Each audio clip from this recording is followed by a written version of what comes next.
इस वीडियो में हम विस्तार से जानेंगे कि इस महीने आपका सामान्य जीवन, कार्यक्षेत्र, आर्थिक स्थिति, स्वास्थ्य, प्रेम व वैवाहिक जीवन, पारिवारिक संबंध और कुछ खास उपाय।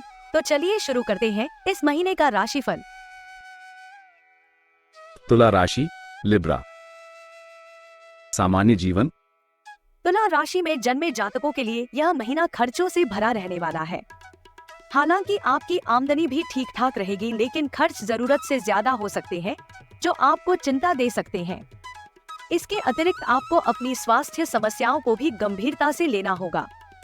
बहुत समय हो गया जब आपको लापरवाही बरतते हुए, लेकिन अब वह समय है कि जब आप अपनी सेहत पर ध्यान दें, क्योंकि स्वास्थ्य समस्याएं आपको चारों तरफ से घेर सकती हैं और आपकी जरा सी लापरवाही आपके लिए नुकसानदायक बन सकती है।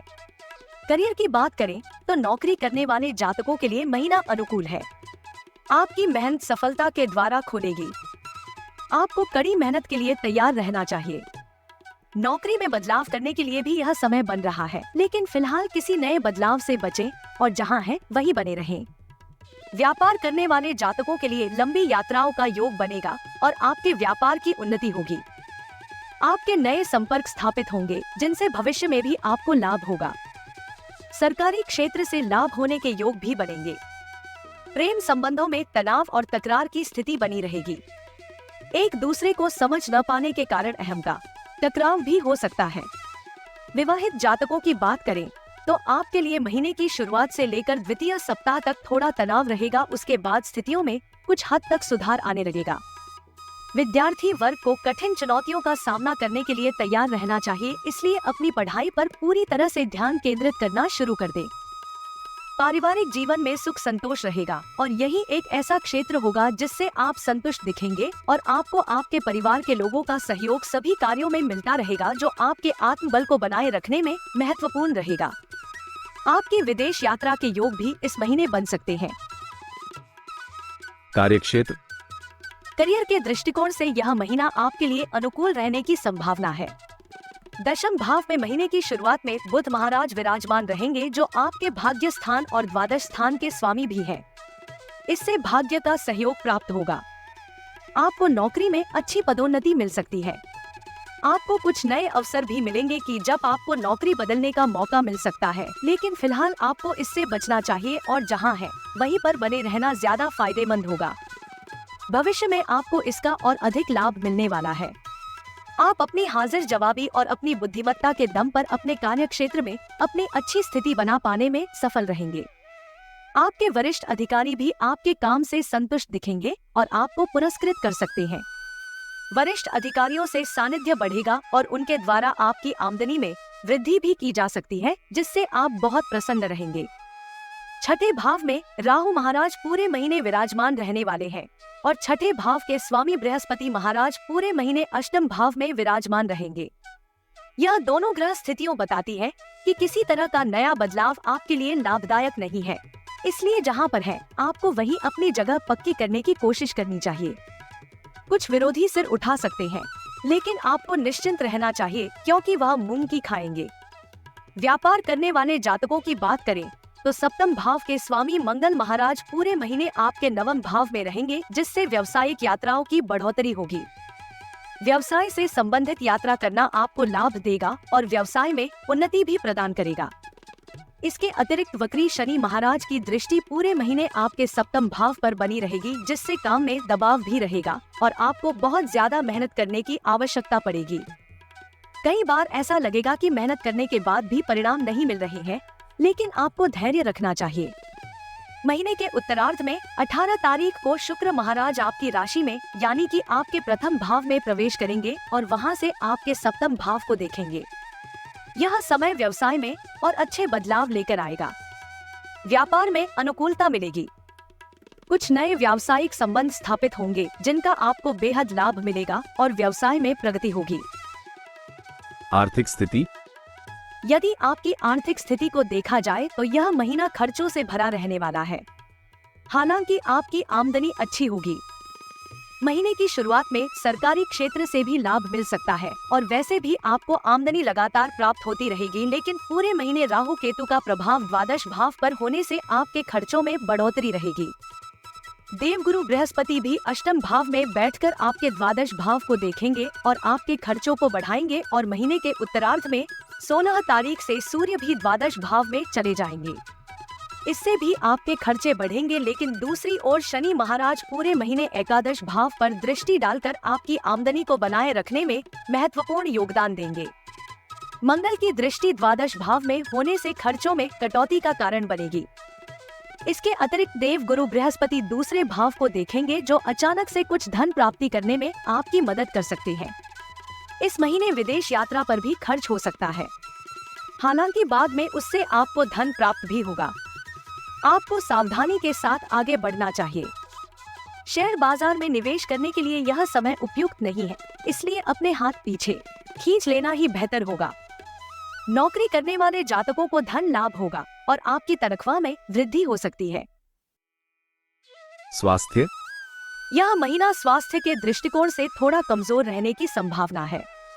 ग्रहों की गांठजोड़ आपको सेहत के प्रति जागरूक बनाने के लिए तत्पर है। पंचम भाव में वक्री शनि और उन पर सूर्य की दृष्टि होना, द्वादश भाव में महीने की शुरुआत में शुक्र और केतु का एक साथ स्थित होना, छठे भाव के स्वामी बृहस्पति महाराज का अष्टम भाव में पूरे महीने विराजमान होना, यह सभी स्थितियां स्वास्थ्य को लेकर आपको यह संकेत दे रही है कि यदि आपने अब अपने बारे में नहीं सोचा और स्वास्थ्य को समय नहीं दिया तो आप किसी बड़ी बीमारी की चपेट में आ सकते हैं और आप परेशानियों से घिर सकते हैं। सेहत को स्वस्थ बनाए रखने के लिए आपको नई दिनचर्या अपनानी चाहिए। कोई बीमारी परेशान कर रही है तो तत्काल प्रभाव से उसका इलाज कराएं ताकि आपको समस्या ना हो। आपको पेट से जुड़ी समस्याएं, विशेष रूप से और आंखों से जुड़ी समस्याएं परेशान कर सकती हैं। प्रेम व वैवाहिक जीवन। यदि आपका प्रेम संबंधों की बात करें तो यह महीना तनाव और टकराव से भरा रहने वाला है। सूर्य और शनि का आमने सामने का पंचम भाव पर प्रभाव आपके रिश्ते में अहम का टकराव लेकर आएगा। आप एक दूसरे को ठीक से समझ नहीं पाएंगे, जिससे अहम का टकराव होता रहेगा और यह आपके रिश्ते के लिए किसी भी रूप में अनुकूल नहीं कहा जा सकता है। आपको महीने के पूर्वार्ध में विशेष रूप से शांति और धैर्य का परिचय देना होगा।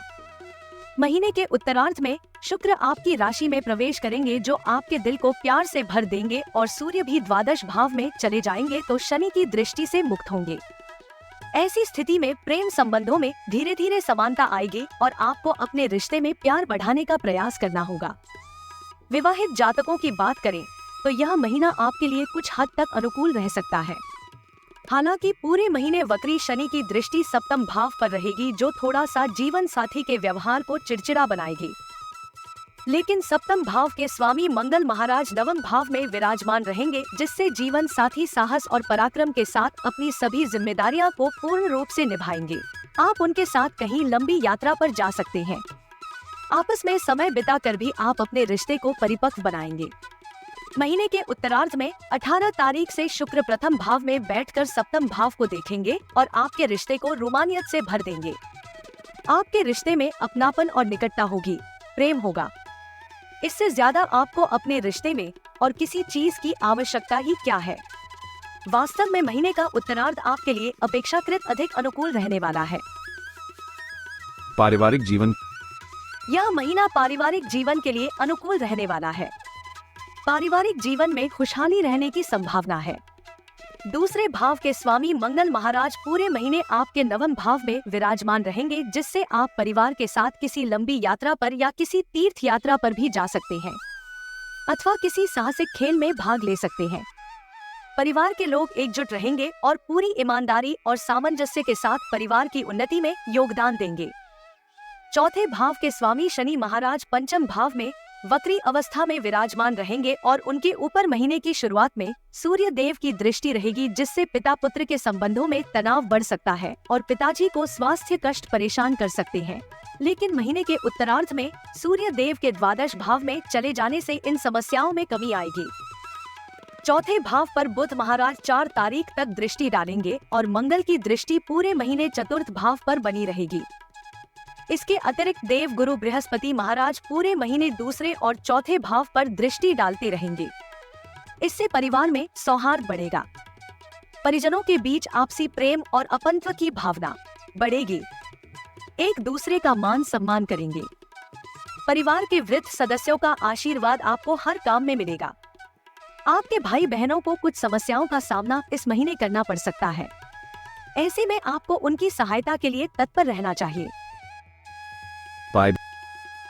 आपको शुक्रवार के दिन कन्या पूजन करना चाहिए। आपके लिए प्रतिदिन नियमित रूप से श्री सूक्त का पाठ करना लाभदायक रहेगा। एक अच्छे से श्री यंत्र की विधिपूर्वक स्थापना करके प्रतिदिन उसका नियम पूर्वक पूजन करना चाहिए। शनिवार के दिन काली उड़द की दाल के वड़े बनाकर गरीबों में बांटने चाहिए।